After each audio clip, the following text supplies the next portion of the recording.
लोगों से कहना चाहता हूं, कम make in India.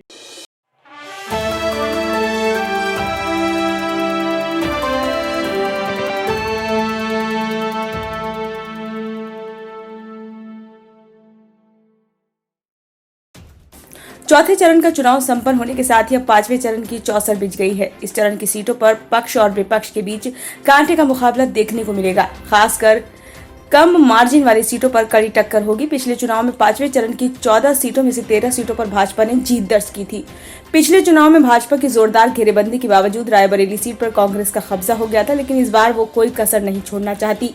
Come margin वाली सीटों पर मोहनलालगंज, अमेठी, फैजाबाद, बांदा और कौशाम्बी में भगवा, खेमा, एड़ी चोटी का जोर लगाए हैं। इस चरण की 14 लोकसभा सीटों में 71 विधानसभा सीटें हैं। इनमें से 41 सीटों पर भाजपा का और 30 सीटों पर विपक्ष का कब्जा है, इसलिए लड़ाई अपेक्षाकृत कठिन होने के आसार हैं।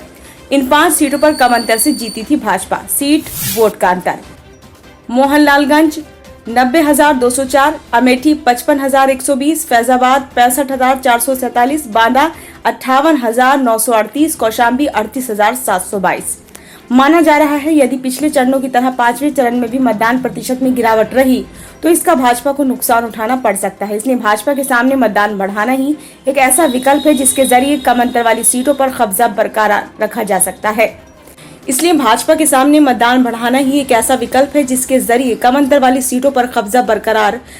जा सकता है। 2014 और 2019 के लोकसभा चुनाव में भी भाजपा ने वोट प्रतिशत बढ़ाकर ही इन सीटों पर जीत दर्ज की थी।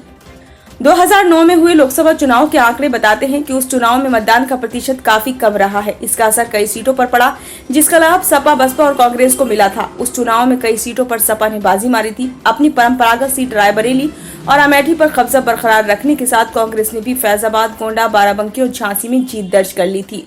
वहीं बसपा के खाते में हमीरपुर लोकसभा सीट गई थी। पांचवें चरण में बसपा को सुरक्षित सीटों से बड़ी आस है। उसे मोहनलालगंज, हमीरपुर, बांदा, जालौन और बाराबंकी में त्रिकोणीय मुकाबला होने पर फायदा मिलने की उम्मीद है।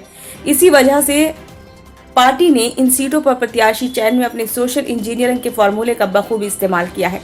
इसी के तहत पार्टी ने गोंडा, कैसरगंज, फैजाबाद, हमीरपुर में ब्राह्मण प्रत्याशी मैदान में उतारे हैं। 2019 के लोकसभा चुनाव में बसपा और सपा के बीच इन सीटों का बंटवारा हुआ था।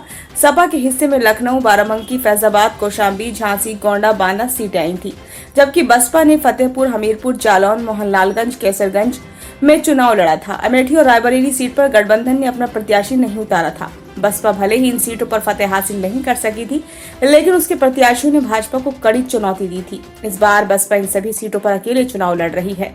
पांचवें चरण की सीटों पर जीत हासिल करने के लिए बसपा सुप्रीमो मायावती ने खुद प्रचार की कमान अपने हाथों में ली है। मायावती ने सोमवार को लखनऊ में जनसभा की। जल्द उनकी जालौन, कैसरगंज, रायबरेली में भी सभाएं होंगी।